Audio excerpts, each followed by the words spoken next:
Absolutely.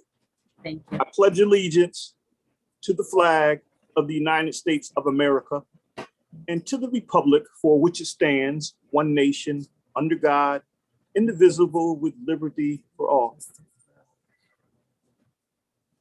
Thank you, Mr. Conway.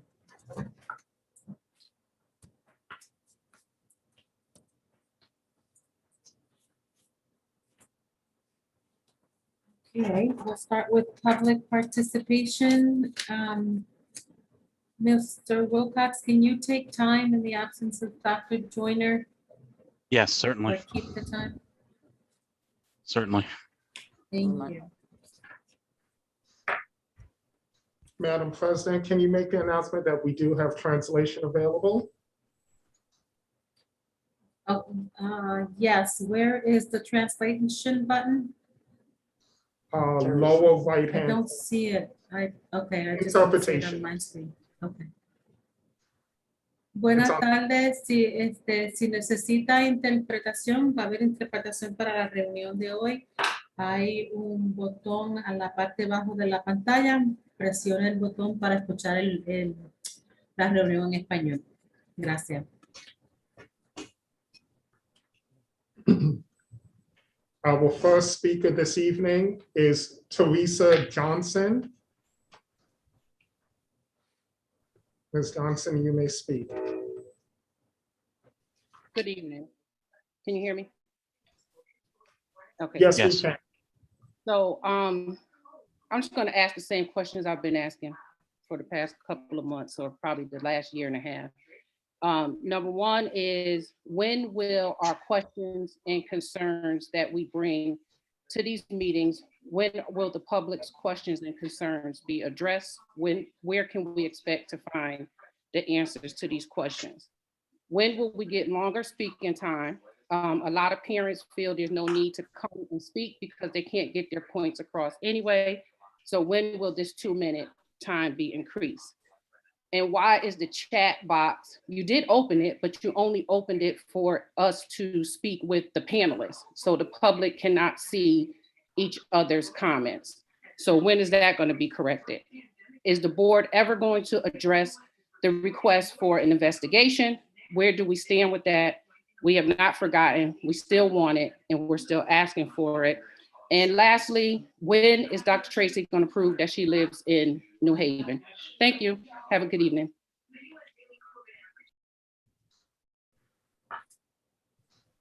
Our next speaker is Leslie Blateau. Ms. Blateau, you may speak. Good evening, everyone. Can you hear me? Yes. Thank you. First, I would like to thank Central Office and the Board of Education for investing in New Haven Public Schools teachers and paraprofessionals and sponsoring last week's Culturally Relevant Pedagogy Conference. It is clear that New Haven educators, many of whom are NHPS grads, are committed to this ongoing work. I hope that the professional development plan for this school year will ensure a continued focus on culturally relevant pedagogy and anti-racist education. In addition, we should make sure that youth and teachers are the lead creators and facilitators for the majority of this year's professional development. We don't need high-priced contracts with out-of-district consultants. The experts are the students, teachers, and community members who already live and work here in New Haven. Along these same lines, I hope we can change the narrative of learning loss as we get ready to start this school year. This idea of learning loss is deficit thinking. And instead of blaming our students for feeling the impacts of a relentless pandemic and presupposing that all students need to follow a standardized path, I hope we can have high expectations for our students while at the same time building on their strengths, not their deficits, and recognizing all that they have accomplished in the past 18 months. I would also like to I would also like to ask about our district's plan to use federal grant dollars to support affordable and equitable before school and after school programming at every New Haven elementary school this year. As a parent, I haven't seen a needs assessment or a survey about before or after care, and I've heard that offerings in some schools are even less than what they were before the pandemic. This is a crucial need, and I hope it will be addressed soon. Lastly, I look forward to hearing when the Board of Education will begin to have their public meetings in person. Thank you.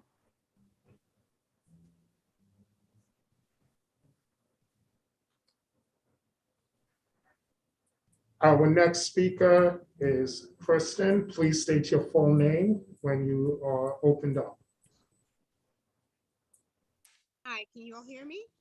Yes, Hi, I'm Kirsten Hopes McFadden, and I'm calling because I have a few questions. Some of them have already been asked. I can't hear her.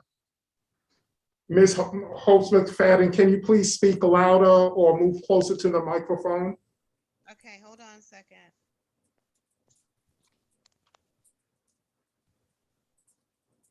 Can you hear me now? Slightly better. Not very well, yeah.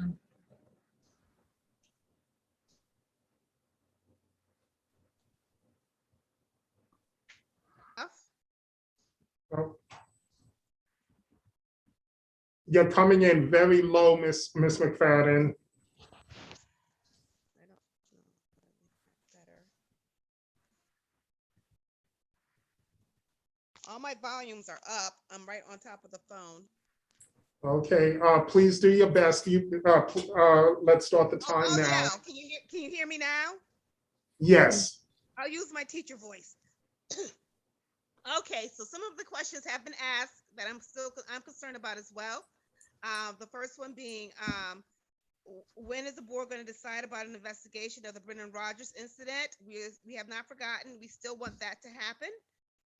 And then my other questions are concerns around the new variant, the variant that is around with COVID, and how that's going to affect people, especially people who are highly, have highly compromised immune systems. Are vaccines going to be mandatory for anyone that's able to get the vaccine, students and teachers alike?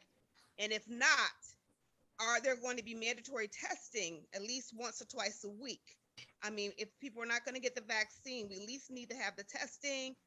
I do understand that you said you want to go back to full 5-day-a-week, full in-person learning. How is that going to be? What is that going to look like?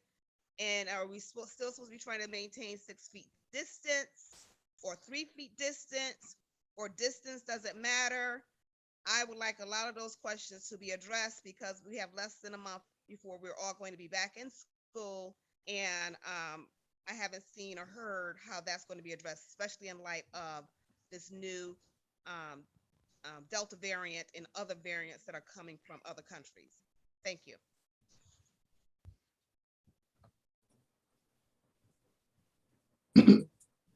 our next speaker is Tony Criscuolo. Hi, good afternoon, everyone. Can you hear me? Yes. I missed the first couple of speakers. I hope I'm not being redundant, but I wanted to ask and make a plea to the Board of Education to be sure that when we go back in September, that teachers are in the know of what is going on. When we were sent home on March 13th, I found out from my students on their phones before we found out from school. The more that we know, the more that we can get with the program and do our best. On a concerning note, I have been looking at the blue sheets, and I want to say I'm a little bit concerned that a lot of the new hires, not all, and not saying anything against them, but they have zero experience. And I know that there's a lot of reasons why this has happened, and it may not happen again, but to fill schools with teachers that do not have experience is not always a good path. There are those of us teachers who we call ourselves seasoned, that I think that we bring a lot to the table, maybe not computer expertise, but we bring other stuff to the table that I think is important. And I hope that those teachers, for everybody's sake, are going to be supported. COVID or not COVID, home or not in school, we will lose them. If you toss them into a situation like this without proper support, we're not going to hold on to them for long, and that's not good for the school district. So I'm sure teachers are willing to help, and I can't wait to hear what our student members on the Board of Education have to say for student needs. So Mashai and Anthony, we're listening, and thank you, everybody, and good luck in the upcoming school year. Our next speaker is Kathleen Gonzalez. Thank you. Good evening, everyone. Thank you to all for this opportunity to speak tonight. I'm reaching out on behalf of hundreds of families who are struggling with finding safe, engaging, and affordable after-school care. There are schools in the district that have historically had after-school programs that are both telling parents that they will not be running this year, or they are not responding to parent inquiries at all. Nathan Hale, where my son will be attending this year, has been silent when I ask questions on this matter. Dr. Tracy, Mayor Elicker, members of the board, I am expressing on the behalf of myself and so many New Haven public school families that in order to support the diverse needs of our kids and to keep our economy moving in the right direction and supporting working parents, we have to have accessible after-school care for all students starting in pre-K. Thank you.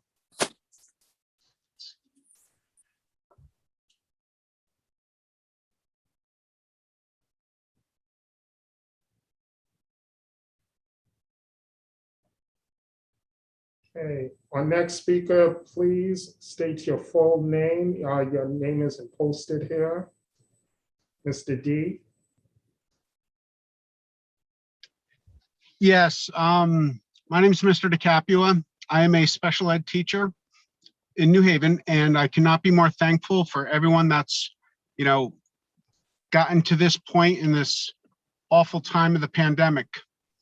I also know how much our special ed children have suffered through this whole thing as well. And there needs to be more of I believe, an in-depth program to get them the services that they need through a time if something should shut down again like it did last year. Thank you so much for your time.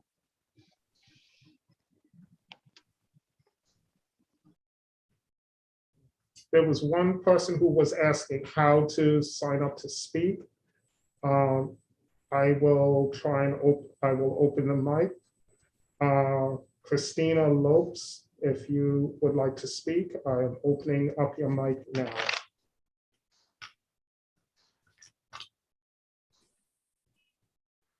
Hi, good evening. Hi, I hope everyone's doing well and you could hear me clearly. My daughter's going to be an incoming kindergarten student at John C. Daniels. We are in West Haven, so this is our first experience in the interdistrict magnet school. Just as a previous parent spoke, I am extremely concerned, anxious, and stressed with the lack of after school or before school programming. I have been reaching out to the school directly. I've been trying to reach out to the Board of Ed directly, and I haven't received any response. I did see an article that indicated that there was some funding that was provided to the Board of Ed to help with the learning gap, and I'm hoping that this is going to be taken into consideration for providing after-school programming, which is safe, and we know that our children will benefit from. Not having that for working parents, a full-time working parent, is extremely difficult. So I hope that the Board of Ed would take that into consideration. Thank you.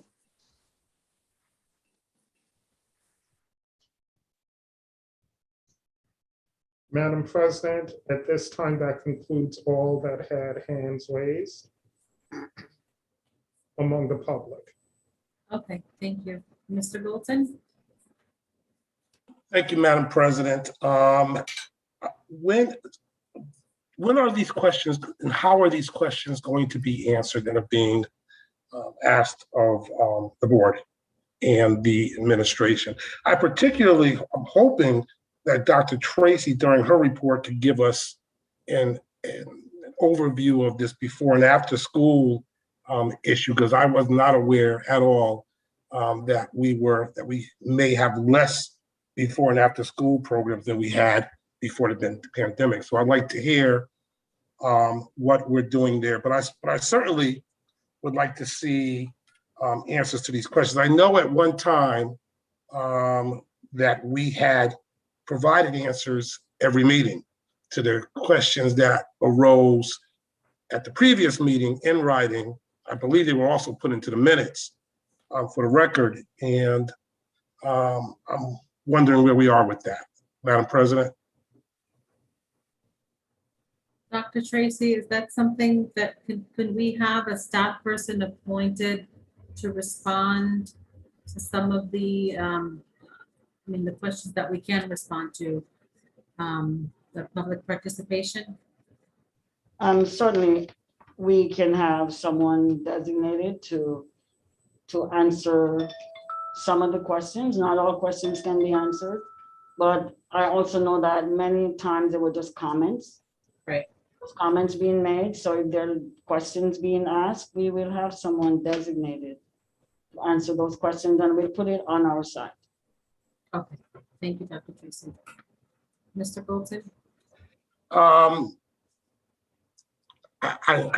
There's still not a clear answer. Are we going to start by the next meeting having those questions answered? And if so, do you need them in writing so that you're clearer about them? Or is it okay for folks to get on this chat, get on this and say them instead of writing them?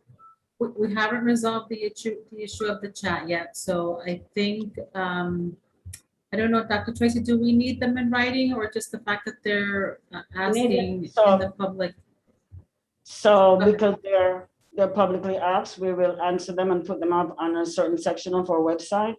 Okay. So the community can see the responses to some of the questions that are being posed. We will do that. I'm happy that this evening we're trying to get the Director of Marketing and Communication through, so that this person can also take up this responsibility of doing that level of response. Great, thank you. One other point, Madam President, since these questions are being asked at a board meeting, shouldn't they be part of the record in the minutes, the answers at the next board meeting? Shouldn't we include those questions and answers in our minutes? I don't remember questions to the meeting at the public participation being part of our minutes. They were when I was president, Madam President. Okay. We actually had a vote on it. We actually had a vote on it and actually did it. So are you saying Mr. Wilcox? Hold on, Dr. Tracy. Mr. Wilcox? Just as a point of information, the charge to the governance committee does talk about the committee, along with the superintendent, tracking and following up on issues raised by the public during meetings. If I'm looking now at the committee description, my suggestion is that we ask the governance committee and the administration to come up with some answers to these detailed questions rather than spend more time on it now. And determine what the best process and whether or not it should be in the minutes, or I don't recall it in the minutes, but it certainly could be in the past and certainly could be in the future. Great, thank you, Mr. Wilcox. Dr. Jackson?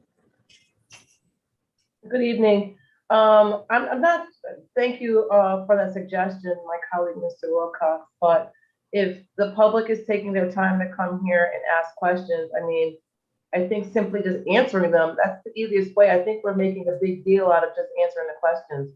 If somebody takes the time to come here at 5:30, which a lot of people rush because they're just getting out of work, just answer them. What is the big deal?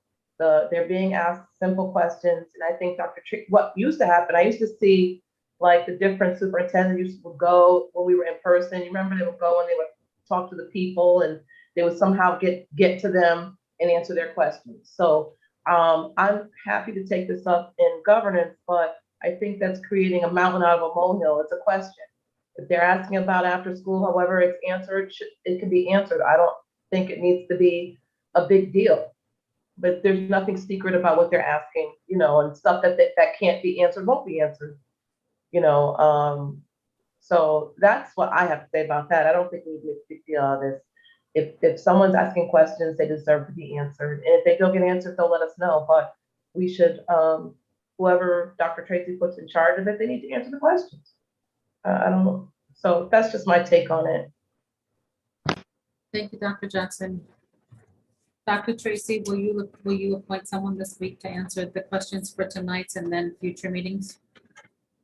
So one of the reasons why we don't answer the questions right away, we want to make sure that we have the answers properly vetted and prepared to give proper answers to the public rather than just answering off the cuff. Because everything is going out there in the public. We want to make sure that we coin the answers properly. Some can be answered immediately, some we have to get the staff ready to answer those questions. I don't have a problem answering community's questions. There's no problem about that. But then the entire board has to decide, are we going to answer it? Because I know in the past, we have not answered the community question right then and there. That's going to be a change on the board, and the entire board has to decide that that's what they want to happen. And Yeah, I'm at the meeting at the board, whatever the board decides. Yeah, I don't think that we should take the time at the board meeting to answer the questions. Sometimes there's a lot of questions that are asked, but if we can make sure that we get back and answer them and either post them on our website, and just we'll let the community know while they're be posted, and they can find their answers there. Or maybe if it's something sensitive, maybe we can do it directly with the person, which is, I guess, why it's important that we make sure that everyone is identifying themselves. And if it's something that needs to be answered privately, then I guess it should be followed up with an email, but we can come up with a detailed process, I guess, so everyone is aware on how to do it and where they'll find the answers. Thank you, Dr. Tracy. Mr. Conaway? Madam President, you answered my question I was going to ask, and I would just say to Dr. Tracy, give her and her staff time to answer them. But it's very important that those questions get answered by the public, and the questions she could answer immediately. The ones she can't answer immediately, get it to staff and let them answer it, in an appropriate amount of time. Thank you. Thank you, Mr. Conaway. Mr. Goldson? Thank you, Madam President. One other issue I'd like to address is speaking time. I've said at several meetings that I think it should be put back to at least 3 minutes. I'm going to, for the next meeting, I'm going to put that in a resolution and hope that we get the board support. Certainly, there could be a caveat that if the meeting has 200 people signed up, that we certainly could reduce the time to 2 minutes. But at this point, I think it would be fair to move it to 3, particularly since we haven't had more than 5 or 6 people at the last several meetings. Thank you. That's actually a good idea, Mr. Goldson. I think the concern was that because we were meeting virtually, that we would have many more parents sign up for public speaking. And so that was a way to kind of control the time a little bit so that we could still conduct the business of the meeting. But doing the 3 minutes and then just limiting it to, if we have past a certain amount of persons signed up for comment, then we would bring it back down to the 2 minutes. That makes sense to me. Thank you, Madam President. If it makes sense to you, then there's no need for a resolution. If you could just make that decision and moving forward, we could do that. That'd be even easier. Sounds good. We can do that. I guess we just have to decide on the threshold of is it more than 10, more than 20? that will bring it down to the 2 minutes. But we can discuss that offline, I guess. Rather not discuss it offline, I don't want it to become a meeting kind of situation or FOI. I would say right now, I would say the threshold would be somewhere around 30, because 30 times 2 is an hour.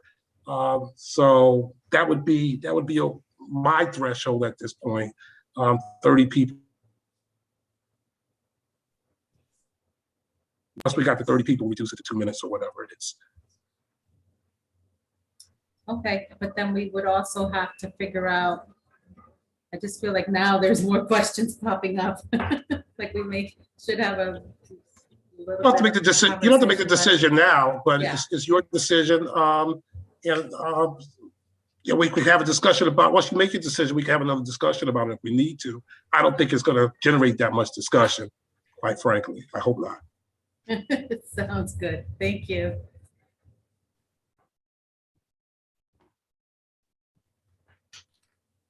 All right, so moving on to Approval of the board meeting minutes, June 28th and July 26th.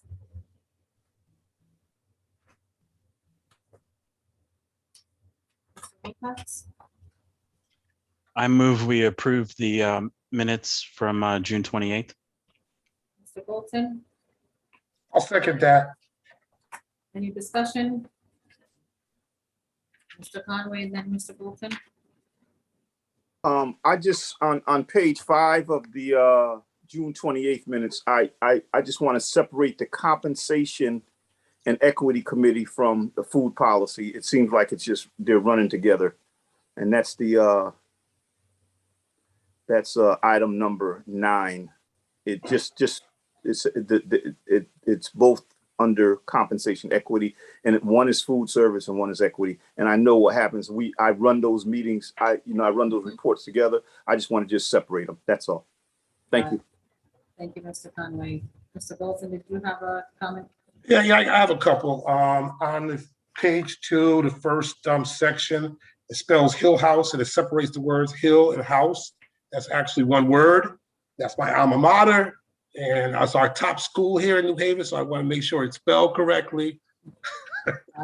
I mean, I may favor it a little, but secondly, there is actually an entire motion that's missing here.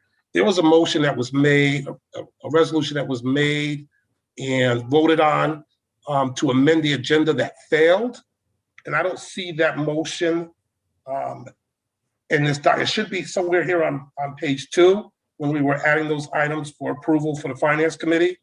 And I know it seems sort of minor, but it's really important to have a correct record of what happened at the meeting. That motion failed once, and we came back with a different motion that was similar, and it passed after some negotiation. I don't see that in here. And I'm a little confused. For instance, at the bottom of the page, it says 123-.3-21. It said on the motion, by Mr. Golson to move the question.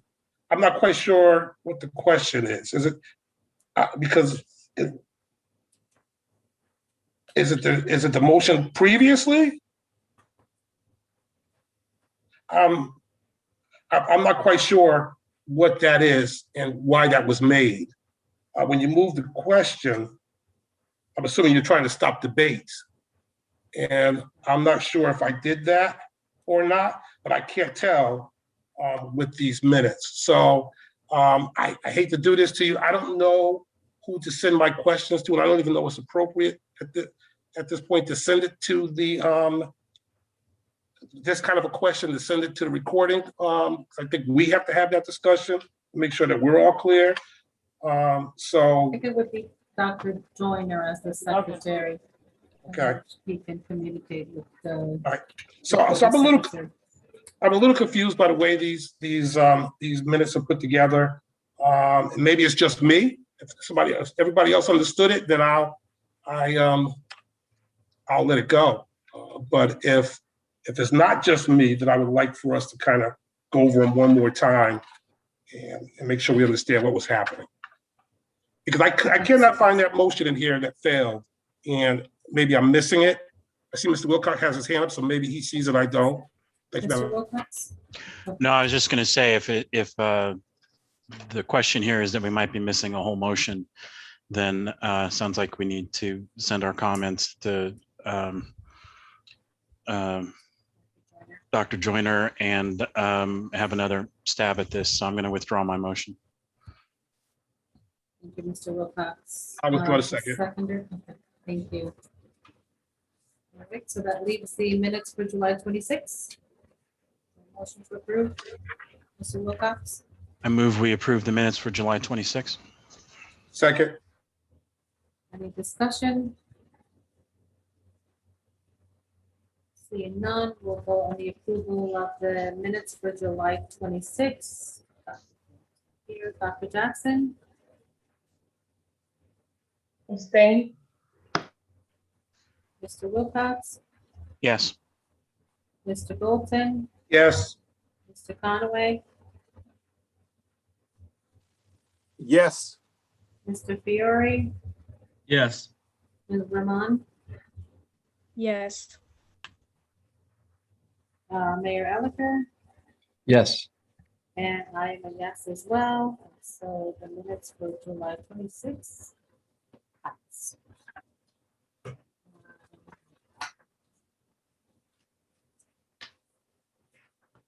put my agenda away. Can't find it. Madam President, Yes, so here it is. while you're looking for your agenda, I'm not quite sure where I would say this, so I'd like to say it now. You don't mind, point of personal privilege. I am so ecstatic to see that both students are on. I'm hoping that the discussion we had previously about providing them with support and maybe even an orientation was, hopefully it was followed. If not, hopefully it will be soon. So again, thank you, students. Love to hear your voices. Thank you. Thank you, Mr. Hilton. Next are the action items, superintendent's report, the personnel report. Thank you, Madam Chair, and good evening, board and members of the community who are listening. So we have the superintendent's personnel report. On it, I have, as you know, some changes had taken place over the break and what have you. So we have Marissa Asarisi, who is being promoted to an interim principal of Davis Magnet Street School. That's vacated by Sequoia Coleman, who is taking on the principalship of the high school, which is Metropolitan Business Academy. So, and then we have, Mr. Golson has been after me about getting someone to do my communication. Thank you, Mr. Golson, for keeping that in the forefront. So we have someone here for marketing and communication by the name of Justin Harmon. So let me deal with the resumes first. Miss Asarisi has been a worker in the system for over 18 years. She's gone through the ropes of being a classroom teacher to instructional coach and all the way up to assistant principal, and has serviced Davis Street and New Haven well. Ms. Coleman, a veteran administrator in the system for years. I'm not sure if I am older in it or she is more veteran. I'm not sure which one it is, but she has serviced in several different positions in New Haven, from central office all the way back up to principal. And so Ms. Coleman, you have the resume of Ms. Coleman. The next person we have that is also an action item is Justin Harmon, who comes to us with 30 years of experience servicing as vice president for communication and also for communications and marketing at various universities, including Princeton and Wesleyan University and other places, and more recently, a founder and chief communication strategist for his own business. And so we had a series of interviews, and Mr. Harmon, we have recommended to join us. So having said that, I'm recommending that the board appoint these people that we have on this blue sheet for this evening. Thank you, Dr. Tracy. Mr. Wilcox? I move that we approve the action items of the personnel report, the blue sheet. Is there a second? Second. Thank you, Mayor Elicker. Any discussion? Mr. Golson? I have two questions and one comment. Interim principal, what does that mean exactly? Why isn't it just principal? Could you explain that to us a little? Yes, thank you for your question. So interim principal is just that based on the time frame in which these things happen, we did not have enough time to carry out that interview process as we normally do. So the best thing to do at this time in this juncture, that could change quickly when we've carried out the interviews for the position.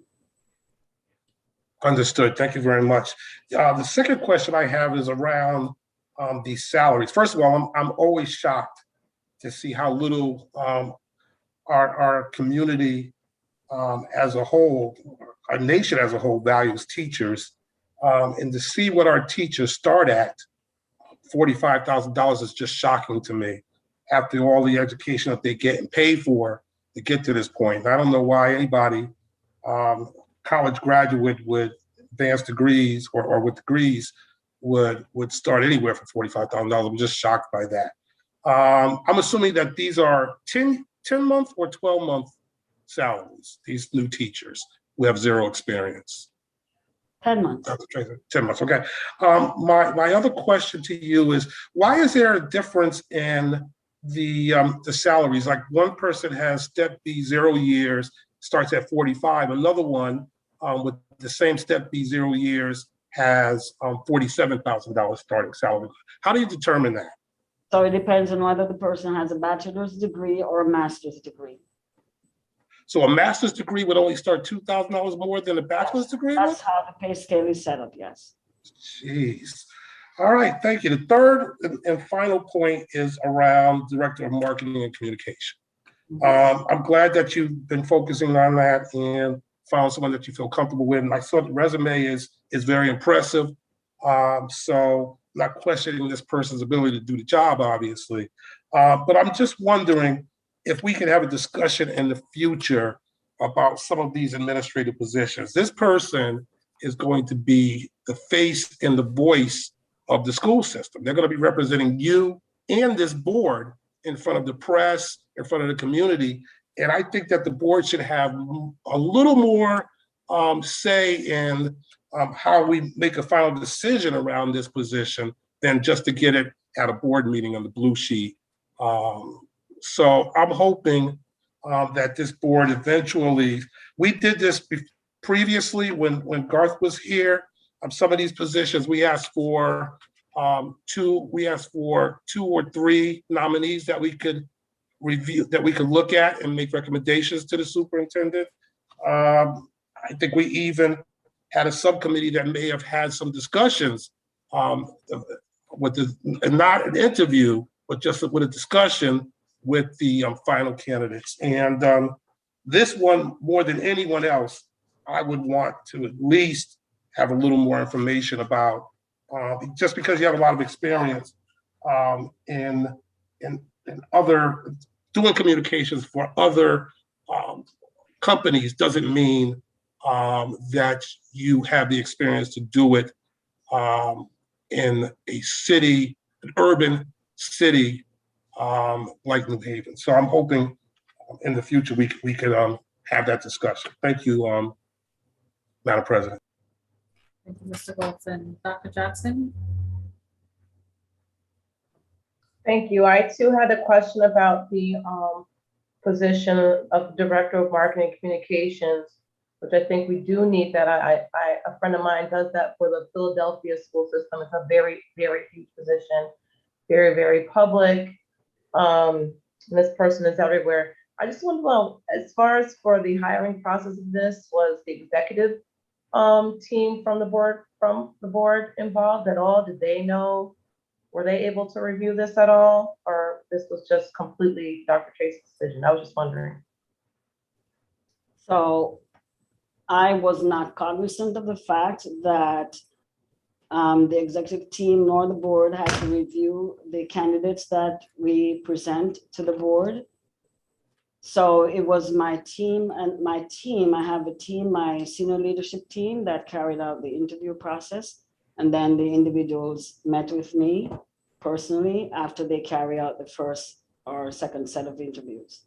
So that's how that went. So, but I was not cognizant of the fact that these things have to be brought through the board or through the board's executive team. At least since I came aboard, I've never done that. So I didn't know that was part of the board's bylaw for us. Madam Chair, can I just say something quickly? No, I don't think it necessarily is something that is a hard and true thing. It could have been the style of the person leading the district. It's just that because this position is such a huge position, that's all I wanted to know. You know, it's a very, very important place to be. So I just want to know how we came about. That's it. Thank you. Thank you, Dr. Johnson. Mr. Wilson? Thank you, Madam President. Under no means did I try to suggest that that was something that Dr. Tracy was supposed to do. I would have liked to think that she might have thought, maybe I'll talk to my executive team and let them know what's going on here. There is precedence for board members sitting in on the interview process and labor negotiations. I mean, we had Mr. Conaway sit in on the last administrator's contract discussions. And we did that because we wanted to have a representative from our board at the table representing us. Because again, this person is not just representing the school system or Dr. Tracy, they're also representing. You're muted. Sorry, they're also representing the board positions on these issues. And I just hope in the future that you give that some consideration when you're doing some of these administrative positions, particularly the communications position. Thank you. Thank you, Mr. Wilson. Okay, seeing no further discussion, we'll go on the approval of the personnel reports. I was gonna say Ms. Connor, because I see you on my screen. Dr. Jackson? I'd like to abstain. Mr. Wilcox? Yes. Mr. Bolton? I think I'm going to abstain also based on my concern about the communications piece. Thank you. Mr. Conaway? Yes. Mr. Fiore? Yes. Ms. Vermon? Yes. Mayor Elicker? Yes. And I am also a yes. Did you ask Mr. Wilcox? So that motion passes. Mr. Wilcox? Governance report, Dr. Jackson? No, I was, sorry. Dr. Tracy, you're not muted. Oh, no, I was asking, Mr. Wilcox was asked, I'm sorry? Did you ask Mr. Wilcox? I did. Oh, I I didn't. did, right, Mr. Wilcox? I Yes. have you as a yes, yes. Yes. Thank you. Oh, before you move governance on, report. Madam President, before you move on, may I bring in these people just for a few moments? Sure. Or see who they are. May I bring Miss Marisa Asarisi for just a few moments? Miss Asarisi, Miss Coleman, and Mr. Herman. Miss Asarisi.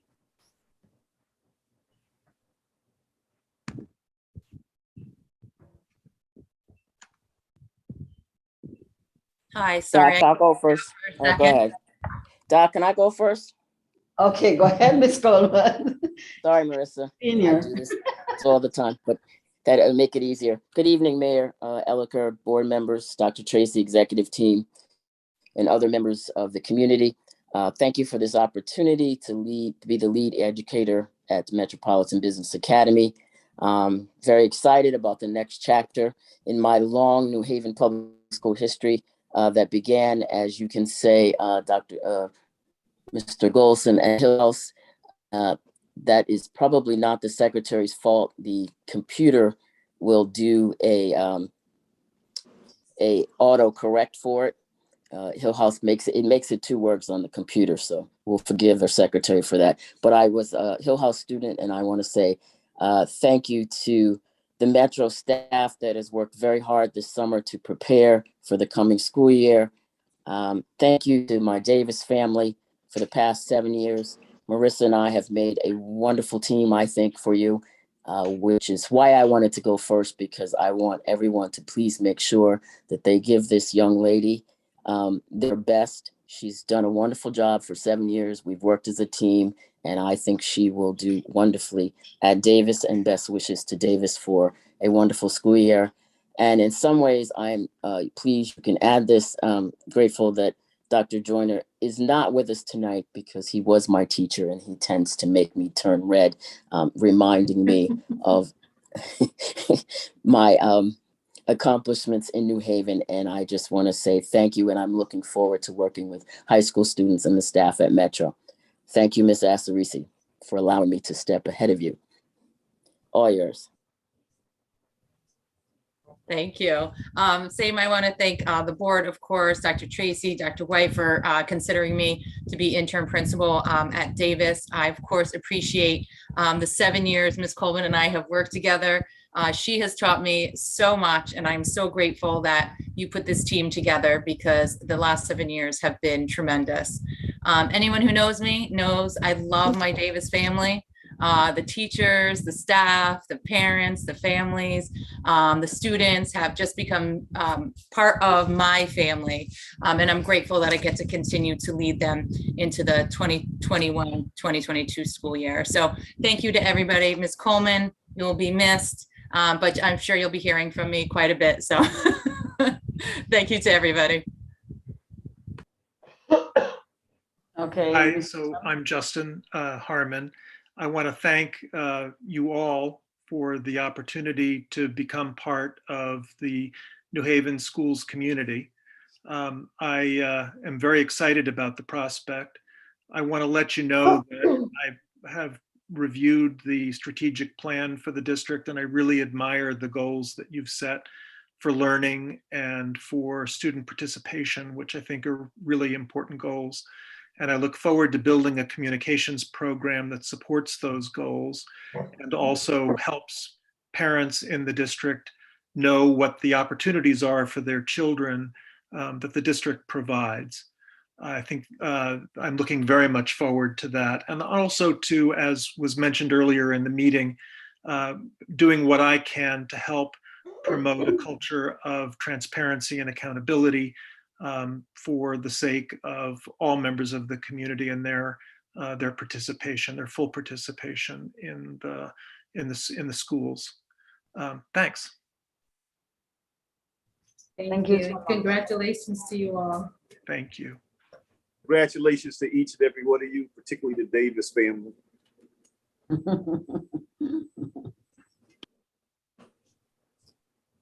Okay, so we'll move on to the governance report. Dr. Jackson. Policy 5188. Yes, hi, good evening, everybody.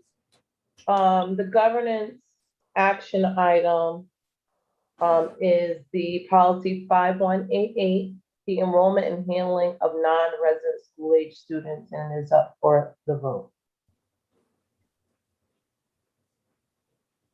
And I move that policy. Second. Any discussion? Just a quick question, Madam President. Go ahead. Are we updating this policy or is this a new policy?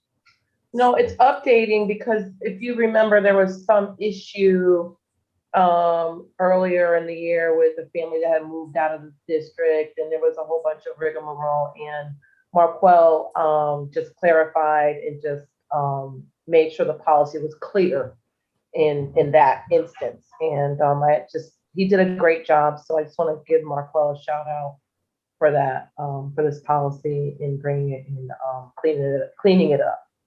Thank you, Madam Chair. Thank you, Dr. Jackson. Okay, seeing no further discussion, we'll vote on policy 5188. Mr. Bolton, Yes. Mr. Conaway, Yes. Dr. Jackson, Yes. Mr. Wilcox, Yes. Mr. Fiore, Yes. Ms. Rahman, Looks like we lost her. she's not there anymore. Mayor Elicker, Yes. and I am a yes as well, and so that motion passes. Finance and operations, Mr. Wilcox. All right, thank you very much. Just as if anybody needs anything or wants anything moved separately, I'm happy to do that. What I am going to do now, though, hearing and seeing nobody needing anything, I'm going to make a motion that we approve the 2 abstracts, the 8 agreements, the 5 contracts, and the 3 purchase orders as outlined on the agenda, and that were recommended for approval by the Finance and Operations Committee. For a second. Mr. Bolton?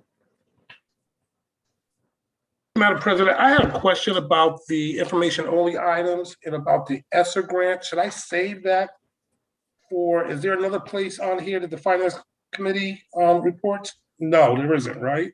There is a finance report towards the end. Okay, I'll do it during that then. Thank you. You're welcome. Okay, see, any discussion on the F&O items? Point of order, Madam Chair, maybe I missed it. Was there a second? There was, Mr. Bolton seconded. Okay, my apologies. Okay, see no discussion. Mr. Wilcox? Yes. Mr. Conaway? Yes. Mr. Fiore? Yes. And Ms. Ramon is still not on. Mr. Bolton? Yes. Dr. Jackson? Yes. Mayor Elicker? Yes. And I'm a yes as well. So- Ms. Ramon is coming back in. Okay. great. So the F&O items pass. We'll move on to the superintendent's report.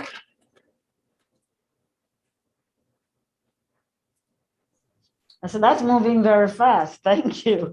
Yeah. I'm about to relax a little bit here. Thank you so much. I sent a very short update. As board knows, I was out on vacation. I sent a very short update about certain things that were happening, but I know there are concerns that are being raised about safe return to in-person instruction.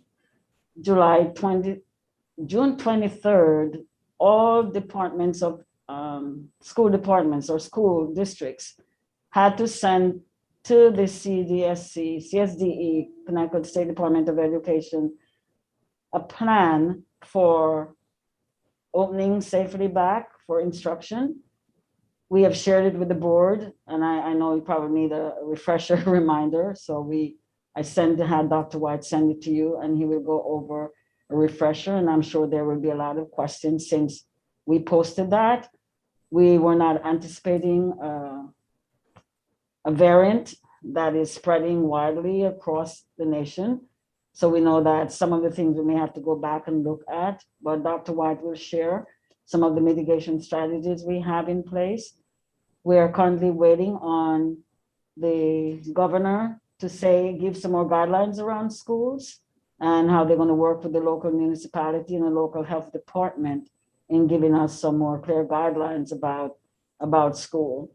So we want to make sure that whatever we do is considered safe and healthy for our students. So without any further ado or further considerations or points on my part, I'm now going to turn this over to Dr. White. And at the end, if you have any questions or if you want to share any thoughts with us, we're willing to listen and put into practice what it is we can do from our end. So Dr. White. Good evening, board members. What I am showing you is the safe return to in-person instruction. This is the first portion of the plan that was presented on June 14th to the board. The continuity of services portion talks more about the educational portion, but we want to focus in on some of the safeties. As you know, it is a requirement of the ESSER grant that this be done. The first draft was posted on June 23rd. Any changes or information included in here will be on the New Haven website later today or tomorrow.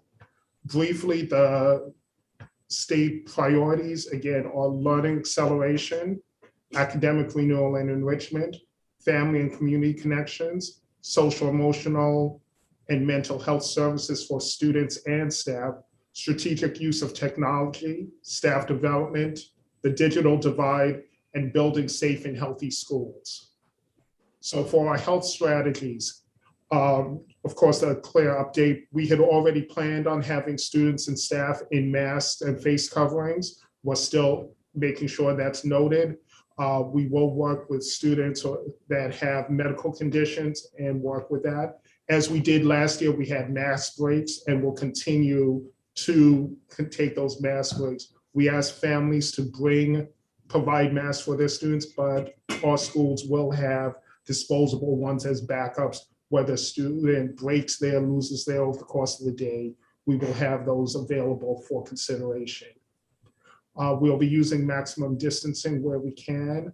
Where possible, there'll be the cohorting. We will continue the limited occupancy in the bathrooms. We closed off stalls this past year. We'll continue to do that. We will not be using lockers again or rugs in the classroom, just as especially as we are at this point. All of these things we do in consultation with our health department and monitor the situation continuously. We will continue to, of course, keep our etiquette around hand washing throughout the day, meal times, and coughing and sneezing, trying to not into your hand, using sanitizer. Our schools are stocked with the sanitizer to be used again for the year, so we made those plans. As a precaution, we are going to continue to limit the number of people coming into the building so that, again, we can protect our individual learning communities. We have 41 learning communities to guard, so we are going to try to limit people coming into the building. We will continue to use video technology when convenient and possible, but if in-person meetings are necessary in certain areas, each person will be required to wear a mask in the building regardless of the vaccination status. That was something we established prior to the mask mandate that was already in place. This is one slide where there's more detail than previously. We will be offering regular ongoing testing at each of our schools. This is supported through the state of Connecticut. The testing is done the same time each week, and staff and students must be signed up for it. We will make sure parents have knowledge of how to sign up for their weekly testing. This is the lower nasal swab, not the brain tickler. So it's the lower part of the nose. Results would be in 24 hours. Parents and health department would get the data. In addition to that, we are working with our health department to establish diagnostic sites around the city that someone can go if they are exhibiting symptoms. The main difference is the weekly testing is a regular scheduled thing. We can't have someone not feeling well coming to school to come just to get tested. So we're setting up separate sites for that. If someone is sick or exhibiting symptoms, want to go get tested, we'll be able to let you know where, and we'll have them set up around the city. They won't obviously will not be in the school, but they'll be set up at our partner locations. And of course, we ask, please do not send your student to school if they are exhibiting symptoms. We've been holding vaccination clinics for students now, and we'll continue into the fall in our partnerships. We will have vaccination clinics available during these next couple of weeks leading up to the school opening. The contact tracing. We will have some part-time contact tracers to assist us as we need for the tracing. School nurses will work on the student side. We have contact tracers on the staff side, but they will be able to assist the school nurses as well. Or if there's a day that a school nurse isn't available, that's how we'll work it. The way it goes, once it gets notified, it goes into the VOC system, contact tracer follows up. We advise who needs to be isolated and when they'll return to school, and the contact trace continues that documentation. This is identical to the process that was used throughout last year. In the case of quarantining students, at the beginning of the year, all students will receive a device. All teachers will be maintaining a Google Classroom. If a student is quarantined, they'd be required to log on to each day to get their work and complete their classwork, and teachers will post work for the students. I'm sorry, we cannot. If we get to a point of where we need cancellation. This, of course, is done with our health department, State Department of Education. The board, of course, will be informed. This would be if we are back to the point where we had to go fully remote because the outbreak has been that dramatic. We would be able to move into full remote learning. That's only through the need high emergency that we go through that. We'd still try to maintain and to plan to maintain our food distribution and the plan to support our families as we go through this. This was a copy of the cleaning protocols. As you know, we will be in school 5 days a week. So the cleaning will take place in the evenings and deep cleanings. So Wednesday will be a full day of instruction. We've gone over what's happening on buses, still wearing your face mask. Students and the driver will be asked to wear masks. Please, we ask us to stay away from each other while waiting for the bus. And then drivers will wear their mask and follow the protocols. Buses will be disinfected twice a day, and we will ventilate to the best degree possible. Yes, we are all in the same room, and I'm removing the mask for the benefit of being heard. But again, we all understand the challenges of the art students and staff having to mask all the time. But we will be working with them on this. And my page hasn't gone down, so I believe I've hit the last page. I am going to stop the share so that we can see each other and go from there.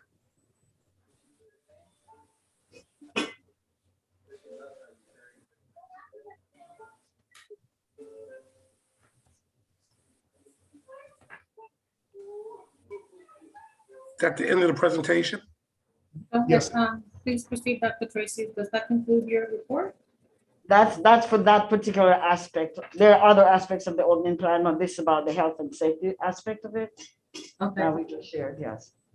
Okay, Mr. Bolton? Thank you. I just have a few questions.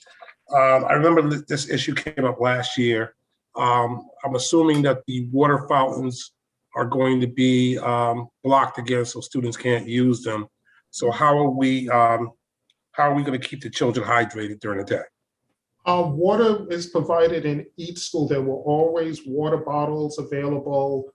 Food services provided that. Principals also provided their own set, and in some cases, though not required nor asked, some teachers graciously provided their own stuff for their classes, which we gratefully appreciate. But again, we will be providing it through food services to have water available. And we're in the process of installing bottle filler stations in the building so that students will be able to bring their own water bottle and fill it at the station instead of using the fountain. They'll be going in place of these fountains. How are we monitoring outbreaks in schools? Who's responsible for managing that process?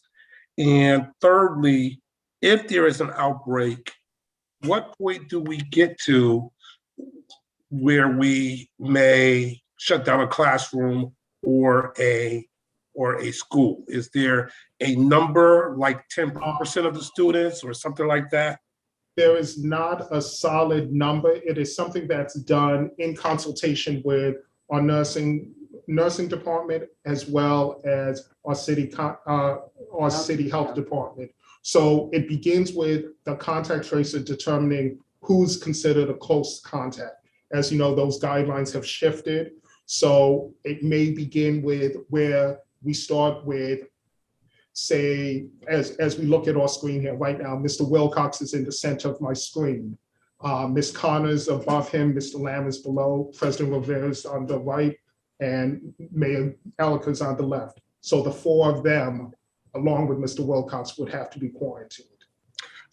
In terms of the buses, are students who is that monitored also? For instance, these buses, my understanding is these buses are picking up children who are going to different schools, right? So they may be 3 different schools on one bus.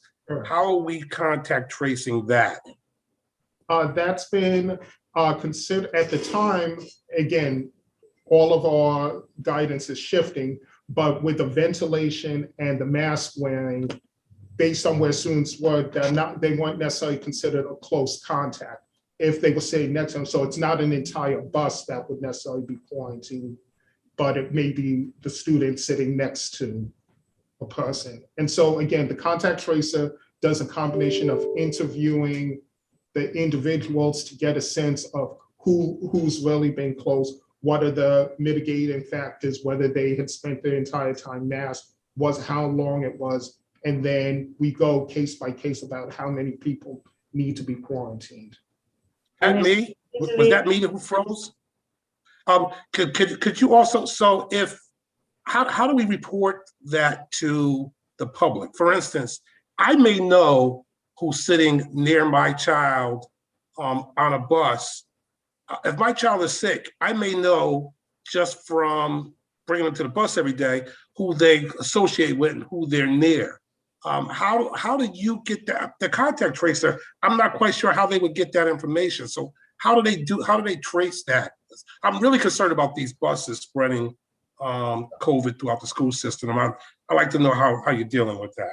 So it's asking questions about who sits near one another, if the bus drivers have created their own charting of seating, who's sitting where, asking all those questions, and as best as possible, getting honest answers, because we also need honest answers from the people to make the best assessment from the information we get. And then what happens, it gets reported that an individual has been identified as testing positive, and based on our contact tracing, you are considered a close contact and are being asked to quarantine. We do that through, usually our administrator makes that call to the individual or the school nurse, to the family, excuse me, let's continue this as students. So they will make the call to the family to let the parents know. And then we send a letter to the general community, letting them know that this happened at the school, and state, if you were not contacted directly by the administrator, the health department, or the school nurse, you were not considered a close contact based on the information we have. Another thing to Mr. Goldson is that every school has a list of the bus drivers have a list of, and every school has a list of the students, whether they go to your school or the other school, there's a list that we have of all the bus students who ride a particular bus. For example, bus number 5.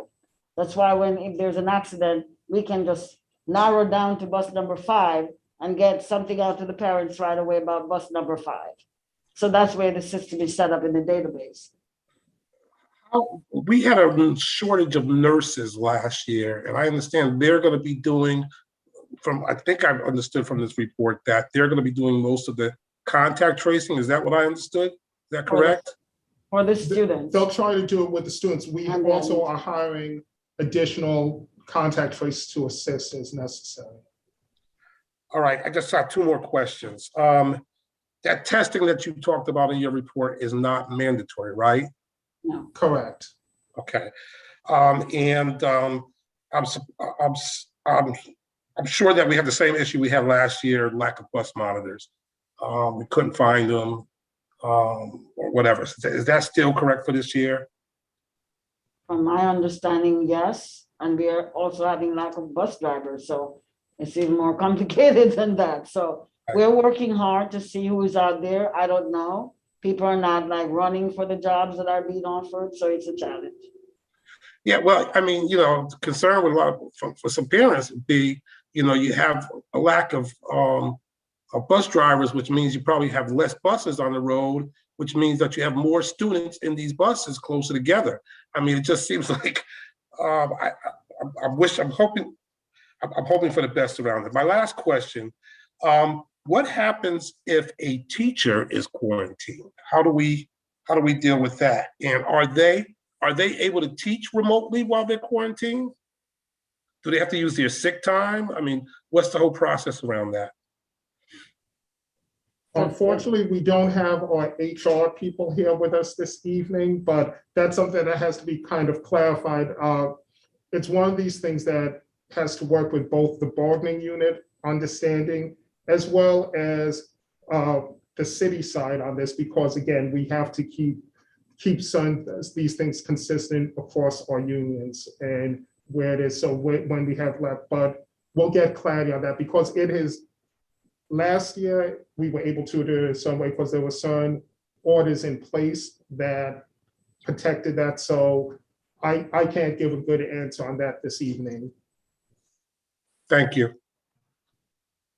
Thank you, Mr. Olson. Dr. Johnson? Okay, thank you. I don't like questions. I have a couple questions, and you answered them, Dr. White. A lot of my questions you answered. That was a very informative presentation. Thank you. So I had a question about the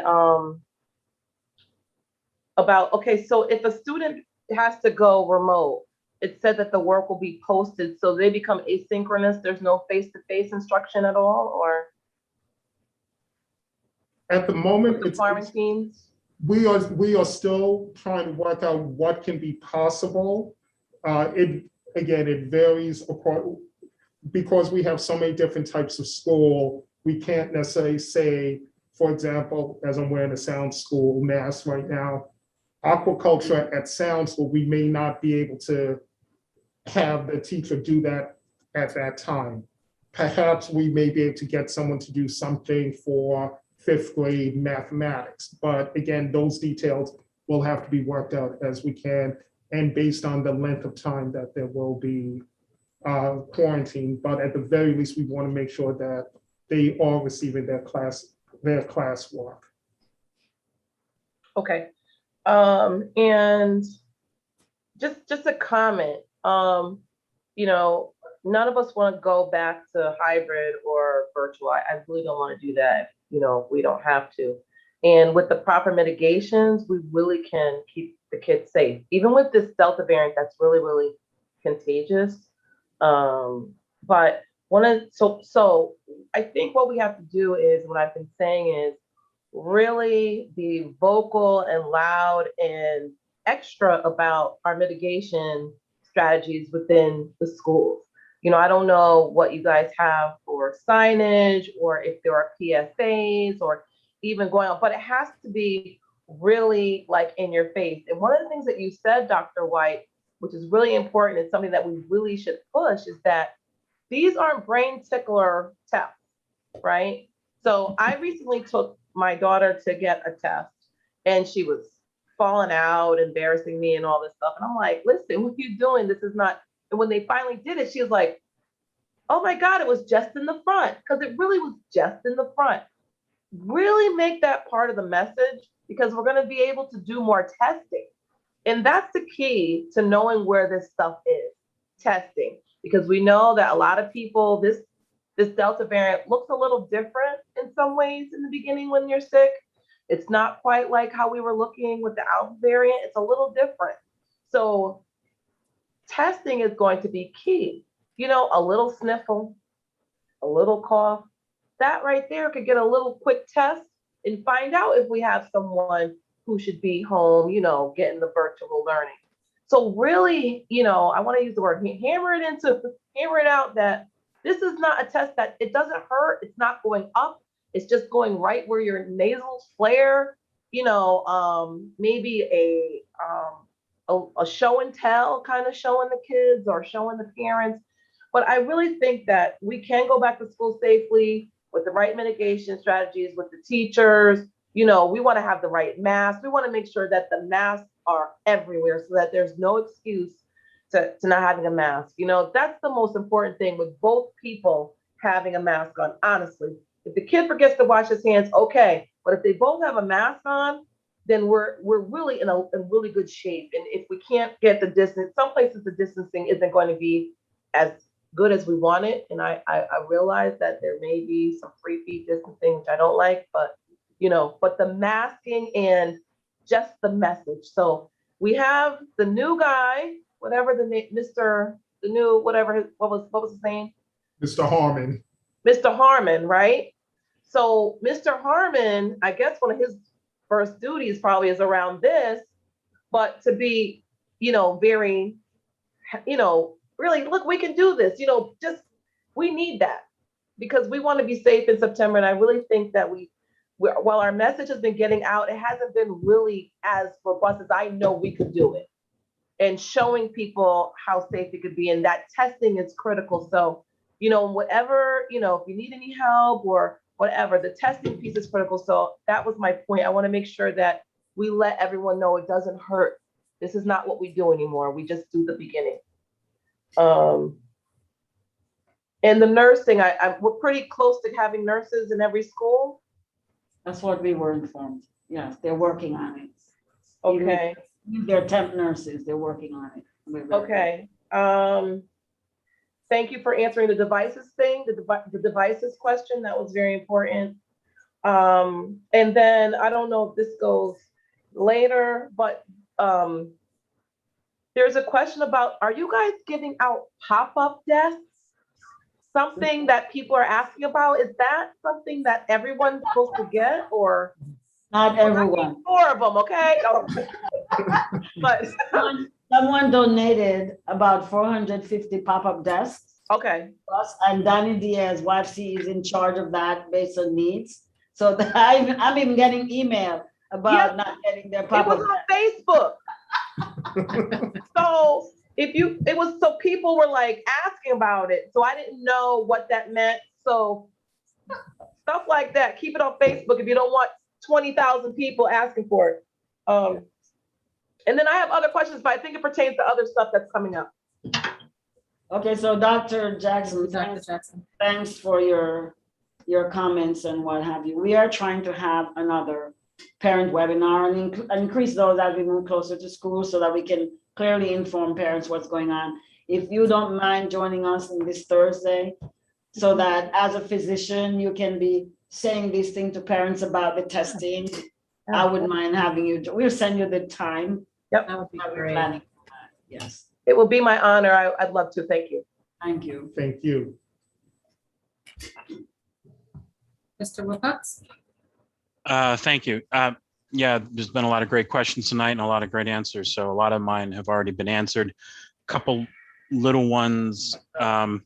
One little thought related to that, if you're going to be having the webinars and so on, maybe demonstrating the test, which was, I think, Dr. Jackson's suggestion. I think that might also be really good because I observed tests at work at Quinnipiac, and so I've seen a couple thousand of these tests. Students were self-administering them, so I get to watch thousands of people shove things up their nose, and it is just a little bit, and it just takes a couple seconds, and I mean, I think demonstrating that, particularly if all the people have had are the brain tickler, I wouldn't want to have that inflicted on my child unless it was really necessary. So that might alleviate some things. A couple other things. I'm hoping that we could have a presentation, maybe extend an invitation to Director Bond from the Health Department to talk to us at our next meeting about some of their angles, since we rely on them so much, and we did all last year as well, not only for the school nurses, but also for the decisions as to when schools will, when we're going to be able to be open or closed, or and those tests, not the tests, the contact tracing, et cetera. So inviting her back. She's always been informative in the past. I would appreciate that. And we did have a question in public comment tonight. And I know this August is a busy month for getting schools ready to go. Can you talk about the plans of communicating with building staff so the teachers and paras and everybody else knows the details of the stuff you've been presenting tonight, but how it will apply to their school? And then my follow-on question is then, will the communication from the schools to the parents, when's that going to be happening?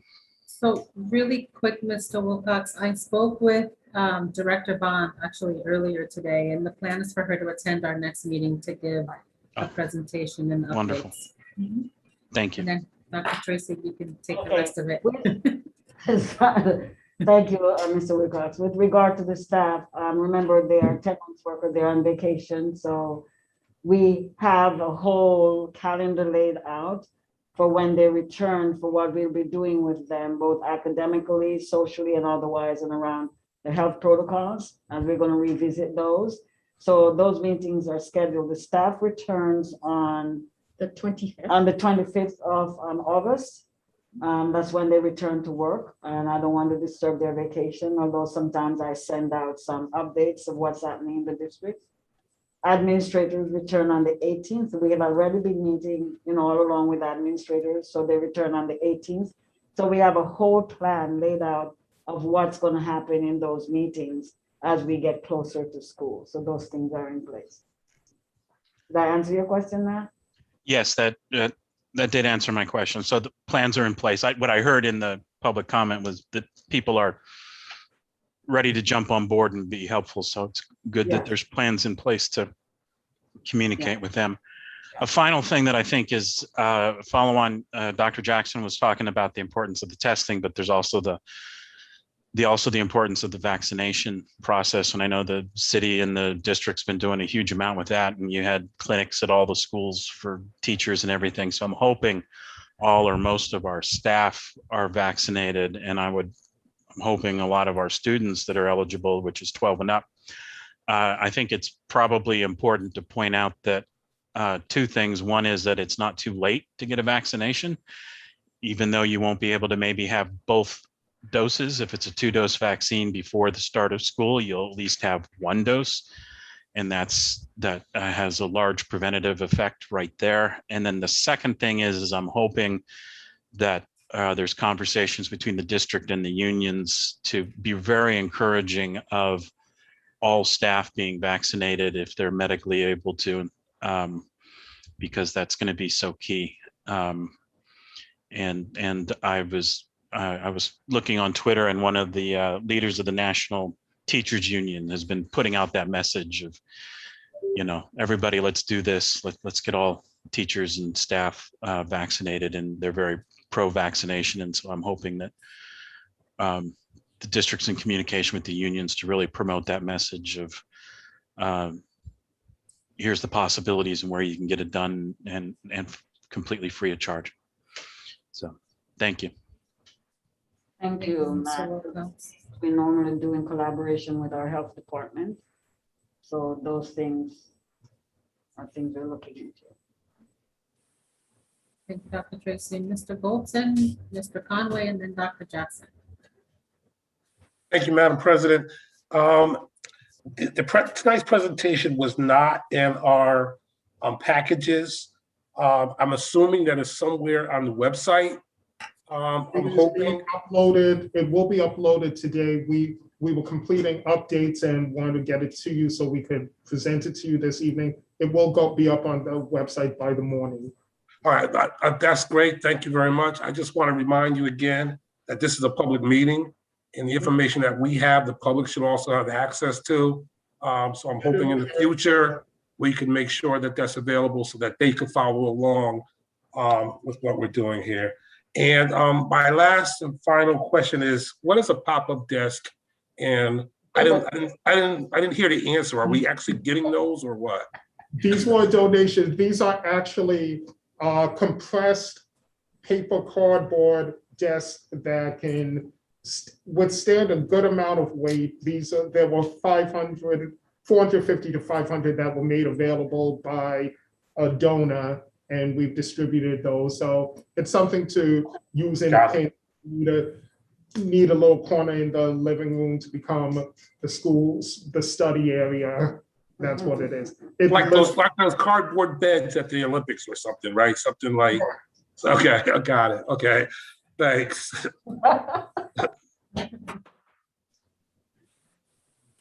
Mr. Goldson, Mr. Conway. Yes, my question and request is that with school starting on August 30th, that we make sure that we're able to get those orientation dates out for each school. I think it's time to get those things, on an easy, the website, like I've been trying to find it, and maybe it's there, but we need to just make sure those orientation dates are easy for parents to get to. That's one thing. And then the other thing is that are we all set with this? Are the school calendars ready? Because that's always an issue. Are the school calendars ready for 2021, 22, Dr. Tracy? Are you talking about the fancy ones, the booklet one? Yes, that's what I'm talking about. Those are the ones everybody always asks for. Yeah, so the booklet ones are being worked. They're going into print right now. It's just left for the mayor and I to put in a message in there for it, and the President Rivera, for it to go to the printer. So our own Anthony Latella, and Danny Diaz and others worked with them to come up with that type of calendar. Last year we were supported by the Promise to produce the calendars, and this year again. And so we'll have, not for everybody, but there's some parents who want that. And I know President Rivera likes to have it in her hand, looking at the calendar. So we're working on that. That is coming. And in the meantime, the regular calendar is posted.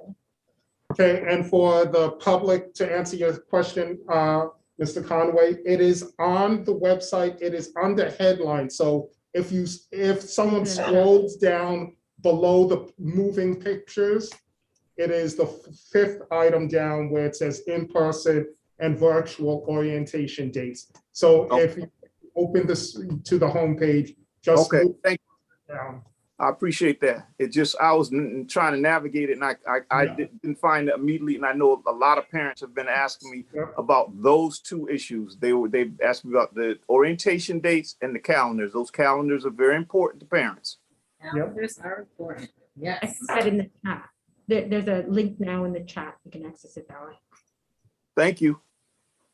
You're welcome. Thank you, Mr. Conway. Dr. Jackson?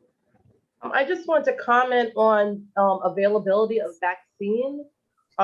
Just that New Haven has basically gotten vaccine to be available almost on every corner. That the barrier in New Haven is like not there, which is great. We have a few systems plus the drugstores, and you're able to go in. And I want people to understand that there really is no barrier here to get a vaccine. So, it's never too late to get one.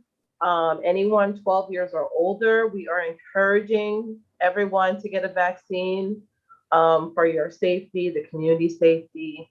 And it's as easy as just walking up and filling out the application. You do not need to have insurance. That is not, you can just say, I don't have it. They're going to give it to you. So it's just so easy to get. And I wanted to say that here, that New Haven, as usual, we are the leader in most things. We have made it easy. So, all right. Thank you, Dr. Jackson. Okay, Dr. Tracy, does that conclude your superintendent's report? Yeah, that completes my. Just making sure. I have a couple questions. Okay, go ahead. Okay, Dr. Tracy, I've gotten some questions from parents who have not received their pandemic NAP. What happens if because apparently another thing came out, the parents are saying that another pandemic SNAP has come out. And if someone hasn't gotten it, what do they do? So I got a link or something like that, and it's very hard to navigate. Is there someone in the district that could do that for them or help them? So thank you for asking that question. So we rely on Danny Diaz, who has been supporting families in getting that information. So he in YFC is our go-to person. So Danny Diaz? Direct parents to him. And also it is if their information is in the database. Sometimes we find that the information is not in the database that we have. So that could be another problem. Okay. And then my last question is around the before and after school stuff. When my kids were younger, there were people who in the school, I guess, I don't know if they were, I think they did work at the school, but they had the program and you paid them. Is that still an option? Can people still do that? They might have been paras who came in early and then stayed later to like 6, and it was almost kind of like their own, after school program or what have you, and you paid them. Is that an option now? Since we don't have that for free, or you know what I'm saying? I think in those days, Dr. McCarthy, I actually did my thing that I thought was necessary for the families, apart from in the pre-K that we paid for. We used to have that, where parents used to do that, but then we were told we were doing it incorrectly because of liability. We could not have parents just take and pay from families. Okay. That create problem for the board. Oh, okay. So that's not a possibility anymore. Unless they are licensed, they're a licensed daycare program, and they're running their own licensed daycare, and then use the school as a place for having their program. And then they would have their own liability insurance and what have you, if something happened.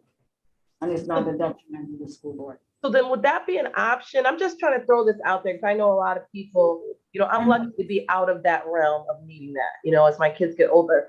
But is that something for the district to think about, looking to partner with people who are licensed to provide those things, since we can't provide them ourselves? I'm just asking, I don't know.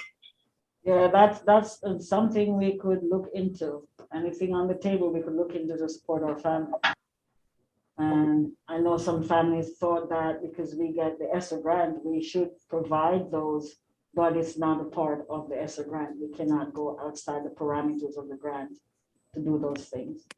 So we do have aftercare program through 21st Century program, but it's not at every school. Right. That Gemma Joseph Lumpkin takes care of, but it's only if the school is a part of 21st Century grant that they have that for after school care. So I think that some families are eligible for care for kids for that type of care also, and if somebody was licensed, they would be able to receive that type of, I'm not sure, I'm just throwing that out there, especially since that mother came on whose kid is going to be going into kindergarten.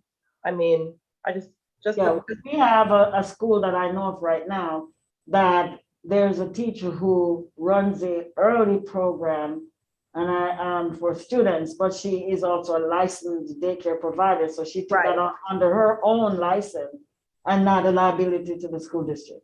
That's what I'm trying to say. It has to be a licensed daycare provider who is requisitioning the use of our building, just like we do in summertime. They requisition the use of our building to provide such service.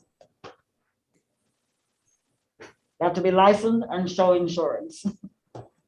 Yes.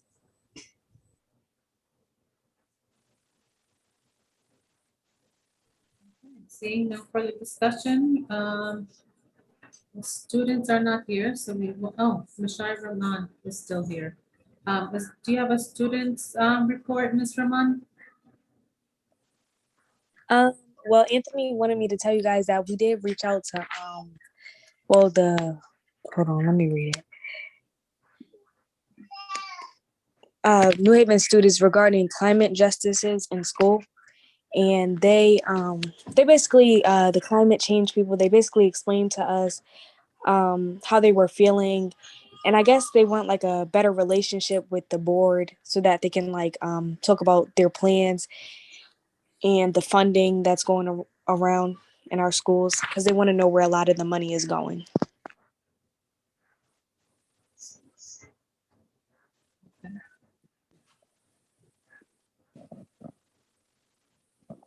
Are there any questions on the report? Discussion, Mr. Bolton?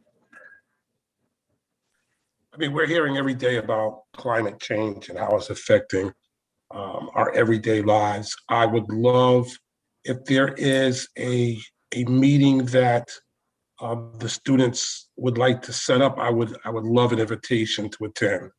So I'm sure there are other board members that would also.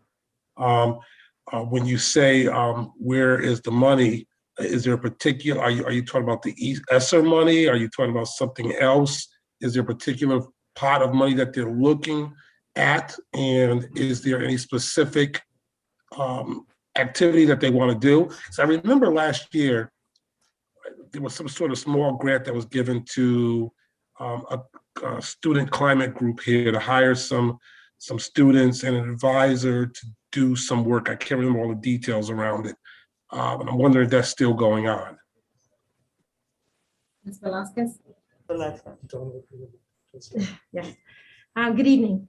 So there's actually $15,000 that I believe is allocated in the city side for climate change. And there's a Mr. Zinn there who I've been speaking to, and we're gonna actually partner to use those funds to work with student interns and to work with teacher advisors to promote climate change activities and events and raise awareness in all of the high schools, or at least as many high schools as we can go ahead and recruit teachers and students to participate. So that'll be starting in the fall. It could be that the question might be about where the funds are, because we're in the process of understanding how to transfer those funds. That's all I can offer right now, if that's what the question was about. And I certainly can follow up with the students who have come to Teaching and Learning several times to report about that project to make sure that they get the answer that they need. Thank you, Ms. Velazquez. Question or comment? Okay, seeing none, I'll move on to the president's report. Mr. Golson. Madam President, I'm sorry. Mr. Fiore had to leave, but he left both a note in the chat and he also sent us an email earlier today. And his question was, now that we're going back to school, when will the board start meeting in person? I know that we had a long discussion about that over the last couple of months. I know there was a decision made about how we could do that process. And I'm wondering if we're moving forward to incorporate it. Because my understanding was any board member that didn't want to meet in person didn't have to meet in person. But we still had to make available a place for the board members and public to attend if they wanted to attend in person and set up the technology for that. Are we anywhere near doing that? That is the reason why the agenda is now being posted on Thursday, to give the 48 hours notice that Attorney Alexiadis referred to in his memo, in his email to us. So we can start doing that as of right now. It's just a matter of needing to request it. So I think, and Attorney Alexiadis, if you can hear me, because I know you're away, but you're on the phone, and you need to correct anything that I'm saying, please chime in. So we need to make the request, and say that we're going to be going in for whoever's going to go in person, so that the room is made available with the technology. Is that correct, Attorney Alexiadis?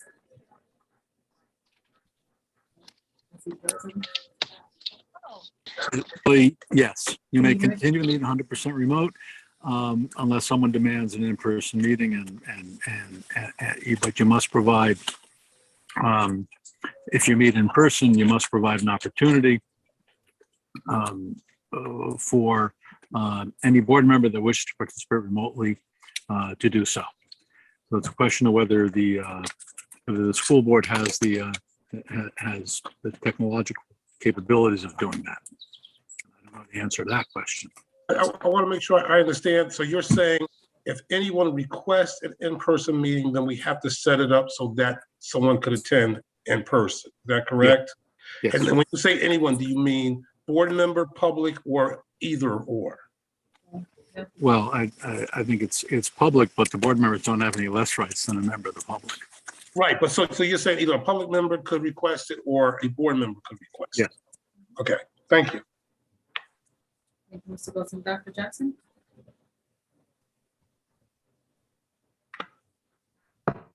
So are we discussing now, are we supposed to be moving to in person during when New Haven County is in red?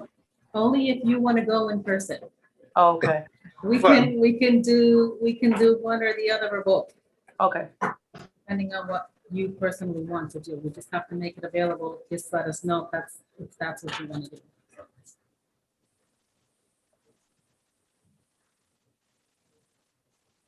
Questions on that? On to the president's report, we have a few things pending, and it's not that they've been forgotten or swept under the rug or dismissed in any way. It's just we haven't been able to resolve them enough with staff and attorneys being on vacation for the last couple of weeks, kind of crossing each other. And those items are the evaluation for Dr. Tracy, and I'm listing them just so that you're aware that I have them at the forefront of everything. It's just we haven't been able to finalize them. The attorney's opinion about the closing of the chat, the financial projection on the part-time races. It's just that we've had critical staff and or the attorneys for the last few weeks on vacation, and we haven't been able to pin down resolving this to bring it to a board meeting. So I'm hoping that by the next board meeting, we could have at least some of these kind of ready enough to discuss at our next board meeting.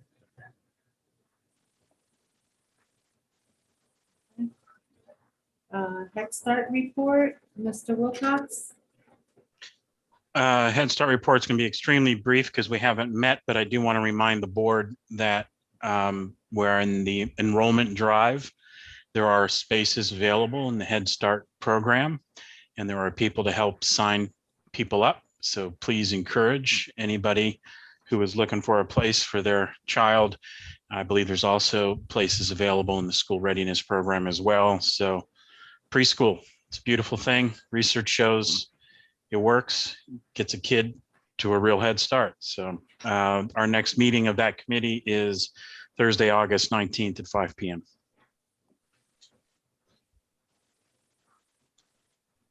Would you like me to move to Citywide, or if there's Yes, questions? I'm just looking around to see if there's questions, but I don't, Okay. so go ahead. This will be brief because this committee meets this coming Thursday, August 12th at 4:30 p.m. And one thing that, as I'm saying that occurs to me, I think it was at our last meeting for that committee that we did discuss the possibility of having a place on the website to outline some of the structural improvements that save electricity funds and so on that the schools have been doing in terms of LED lighting projects and the like. We had a good little discussion about it, and so I'll request that it's on the agenda again, just so that we can have some of that information. It's some of the behind the scenes stuff. It's not super exciting, except in the terms that it's millions of dollars in changes in lighting systems that lead to millions of dollars in savings of electricity with much more efficiency. So I'll ask that we continue that discussion and have that available so that students and other members of the public can see that information. Finance and operations, I don't see hands up here. All right, for finance and operations, we already did the action items. Just we did meet as we were supposed to last week. A couple things that I will say that there was a memo that was posted in the other meeting materials that did answer the question. Mr. Jackson answered the question about the hiring bonuses for first students, which was a board concern, and first student is paying for those completely, and anything that would change that would be a change in the contract, and they'd have to negotiate or talk to us. So they can't unilaterally charge us those hiring bonuses, which I believe now, last I saw, are up to about $5,000. So if you've ever wanted to be a school bus driver, now you get a little extra bonus, or a good size bonus for doing so. A couple other things I'll just point out that were listed in the minutes. Is that we clarified some of the things that we wanted to see as far as part-time pay update, and we understand that the district people on vacation and so on, but just so to make sure that that's staying on the agenda and that we're specifying the data that we want to receive in terms of the numbers, title, functions, pay rates, funding sources, and so on. And then we also reviewed the facilities use rules and price form, which is what after school programs, how we charge them and so on, and what tiers they're in terms of who gets to use our facilities for free and when is there a small charge and when there is a slightly bigger charge. we're going to be looking at the next meeting at other things related to the after-school programs in terms of what the checklists are, requirements for insurance, and whatever the process is for approving those things before they get to a finance and operations committee, and then before us in terms of contracting with vendors for after-school programs. So that is something that we said we're going to be doing, and we're continuing on with that. Happy to answer any questions if I can. Mr. Bolton?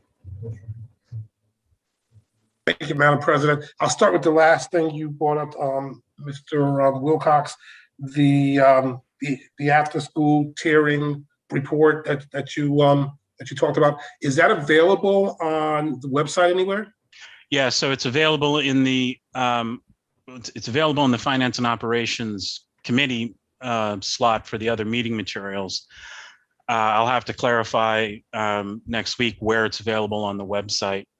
I assume it is, but it is available right now in the other meeting materials for last Monday's Finance and Operations meeting. Thank you. Second, on the information only sheet that you gave us regarding funding activities, there were two. There were two that were given to people to provide professional development and teacher meetings, weekly on-site and virtual support to the school readiness funded programs. What are those people doing exactly? I'm a little confused by that. When they're providing themselves professional development and setting up teacher meetings for the school readiness program? I'll defer to the superintendent on this. The agreements are linked to from the information only items for the meeting. So the full cover memo and that information is available, but I don't recall it off the top of my head. Perhaps Dr. Tracy does, since it is things that she had approved. Thank you for that, Dr. Tracy. If you don't have that on the top of your head, which you probably don't because you got a lot of stuff going on, I'll go back and review, look at the links that you provided on the website. And then if I have any other questions, I'll come back next week. Is that okay? Yeah. What's that? You hear me? Yeah.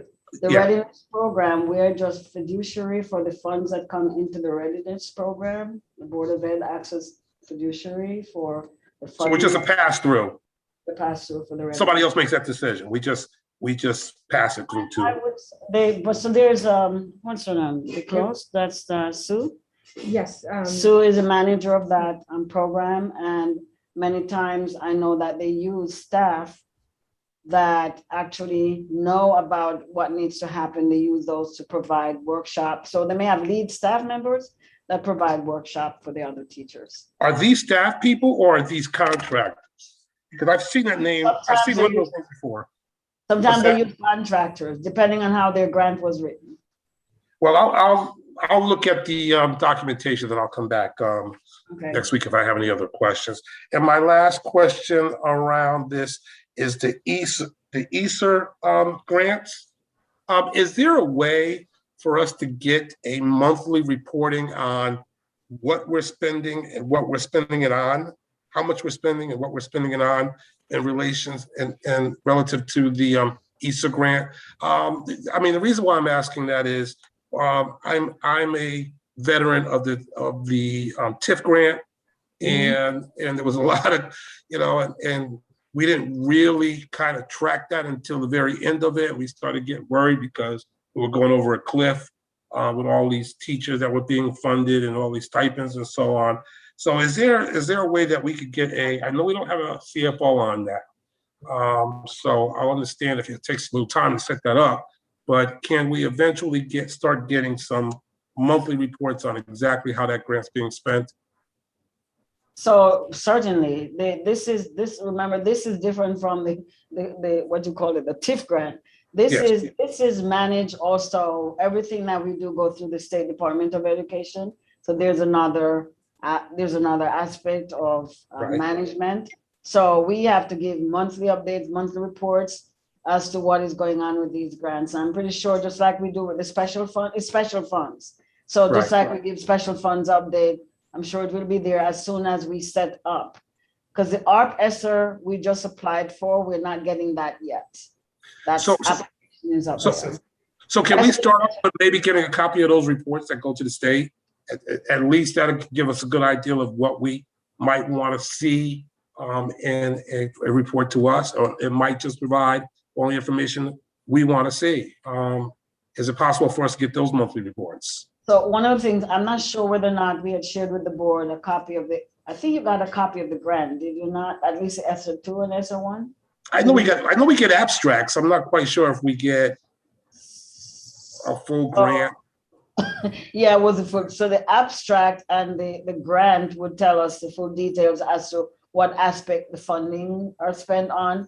Sometimes the state dictate to us what, like for example, in the SR, they dictate to us how many million to be put aside for loss and recovery of learning. So we had to abide by that and funnel all that into the academic department as to what they're doing around student learning in the academics. And then. All right, so I'll ask the question this way then. Can I get a copy of that again, and then I could determine whether or not that's meeting my expectations of what I want to see going on as a board member and as a fiduciary for the board. I mean, for the school system. Could I start off by just getting those again? We got those months and months and months ago. Can you send me a little copy? You want the copy of the grants? Is that what you want? Yes, and the abstract, and the abstracts. And the abstract, so. Right. I'd like to get a copy of that. I don't know if any other board members do. And after that, I'll, if I have any other questions or requests, I'll come back to you. Is that okay? Certainly, I send it to the entire board because I think everyone needs to see it and track, where this funding is going, of course. Thank Of course, you. it's not a problem for us to get it, but don't tell me we should get it next week because it will happen for next week. That's fine. That's fine. Thank you. Thank you, Mr. Golds and Dr. Tracy. Governance report, Dr. Jackson. So governance, we did have a meeting, but I just wanted, my report is not complete.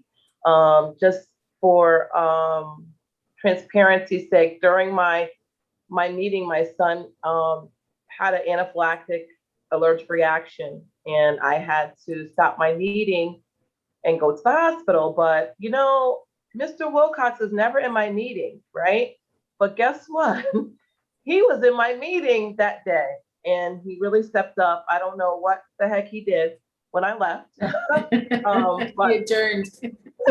but what did happen was I did get in the report with Mr. Lamb, who is going to come to our next meeting, to our next Board of Ed meeting. And during my report, he's going to be able to, and if it's okay with Dr. Tracy, I don't know if it will be her report or my report, but he's doing great things around air quality policy and in just updating what's going on. And we thought it would be great for him before we started school for the community to hear how they're doing the air quality and all that kind of stuff, since it was a focus not too long ago on some things that were missed. So I'm excited to say he's going to come and give some really great updates at the next Board of Ed meeting. Him and whoever else he brings along with him, Mr. Pepe and some other people. He's got some innovative things, and I just wanted to give him a shout out. Thank you, Mr. Lamb. Your efforts are going to be well taken once everyone gets to see all the stuff that you've done, and in monitoring things so that they're monitored, not just checked, but monitored frequently and effectively, and also with access from the public to do the things that to see and understand what he's doing. And then we were supposed to talk about the gender equality policy, which that's when I left.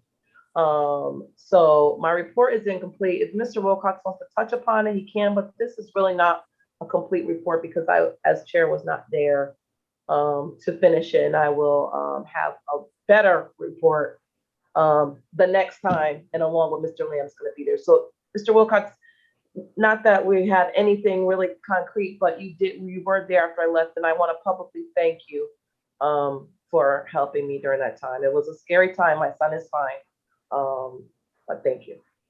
I was happy to be there. Thank you, Dr. Jackson. I'm glad your son is okay. And no facilities naming report either.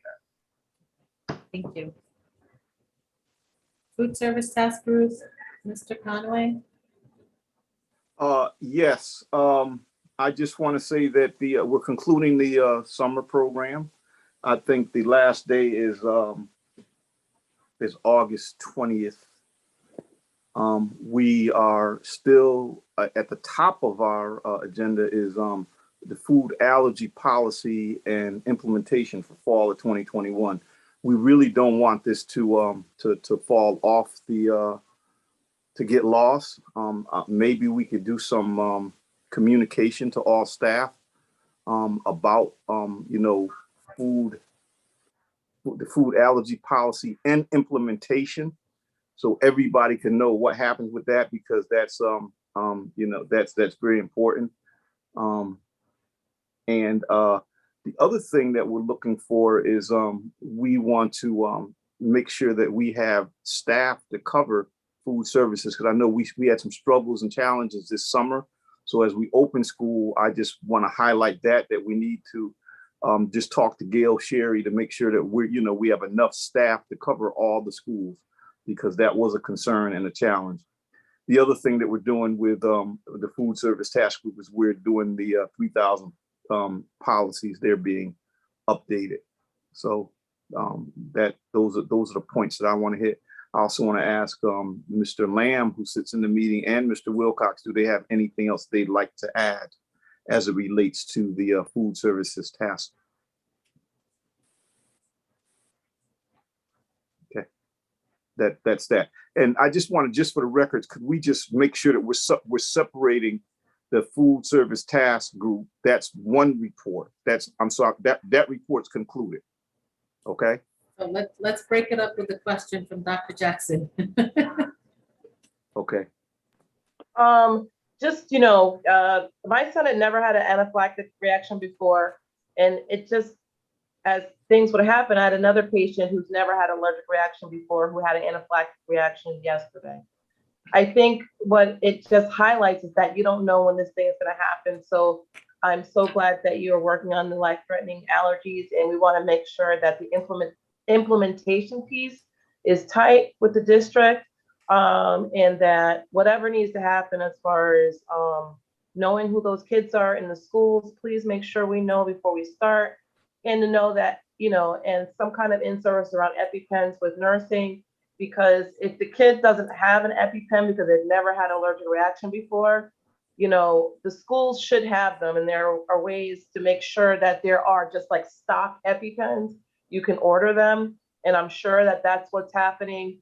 But thank you, Larry, for that work, and we just make sure we're on top of that. And it is getting reviewed every year, which is perfect.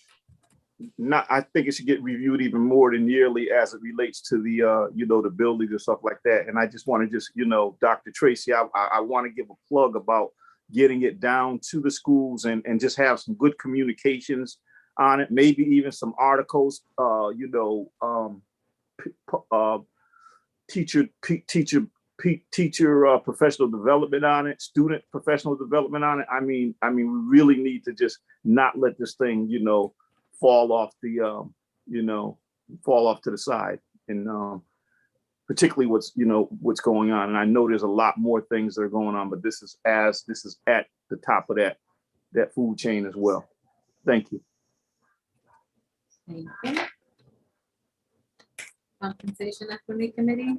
Okay, this is a separate report that concluded the food service. Now I'm going with the Compensation Equity Committee. We just want to, we're still waiting for that. I know the staff is on vacation. We're still waiting for those analysis. I know I know Mr. Penn started it.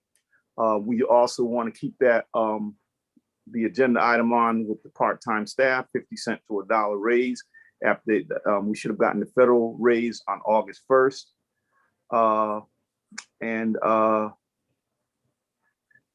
Again, unfortunately, we didn't get the agreement we wanted with the paraprofessionals, and but our philosophy still remains the same around that. We will keep this on finance and operations. We'll keep coming up to the board, and hopefully we'll get some resolution. But I just wanted to say equity and compensation is not the only. It's not only with pairs. I think it's with bus drivers. It's with it's with food service staff. It's with other crossing guards. It's just other individuals too. So I just want to just make sure it's a lot wider than that. Even though we did just focus on the full-time pairs and our stuff. And I know my board member, my fellow board member, Mr. Golson always talks about the part-time pairs, but it's equity is just across the board. It's a philosophy as well as being compensated. That concludes my report. Thank you. Thank you, Mr. Conway. Mr. Golson and then Mayor Elicker. Thank you, Madam President. I may have missed part of that. I may not have understood it. Where are we with, I think I heard you, Madam President, say earlier that you guys are still working on the issues that we brought up at the last meeting, particularly Mayor Elicker around getting additional information. So my question is, was that what I heard, and when can we expect to see that information? That is what you heard, and go ahead, Mr. Conway. No, I was just telling them that's exactly what you heard, and Mayor Elicker did push the issue last week, and we're still waiting for that. Dr. Tracy said she wasn't pushing back, but we still need that report, and I think it's summertime and staffing, so my sentiments are exactly the same sentiments that Mayor Elicker was pushing last board meeting. So I certainly hope that analysis and we're able to just have some more information around that so we can move this thing forward. That's what you did here. Yes. Thank you, Mr. Conway. Mayor Elicker. Yeah, so we had a lively discussion last week, and I understand that Dr. Tracy thought that she couldn't give us information on the cost impacts for this meeting, but I want to confirm that Dr. Tracy, you will have that information for the next board meeting. Staff to come back in place, as I had indicated, it's vacation time. I'm empty down here. You didn't hear the first part of you saying. No, I was saying, yes, Mayor, we're working on that. As soon as my staff returns from vacation, they've been alerted to that. So we'll see what happens when they return from vacation. It's empty down in the central office, very quiet down here. Okay, but so I presume when your staff is going to return, so it will be ready for next meeting? So I'm asking them to have it ready for next meeting. Thank you so much. I appreciate it. Thank you, Dr. Tracy.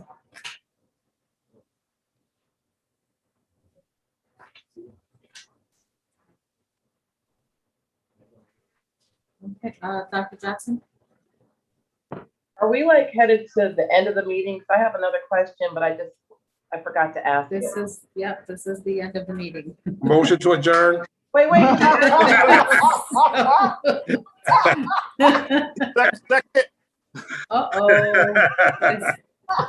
I withdraw my motion. I think that's a Jackson. Okay, there's a non-debatable and none. Okay, this is just a quick question, and there's probably no answer, but it's just getting it out to Dr. Tracy. So there's a young man that's going to be having like a knee surgery in September.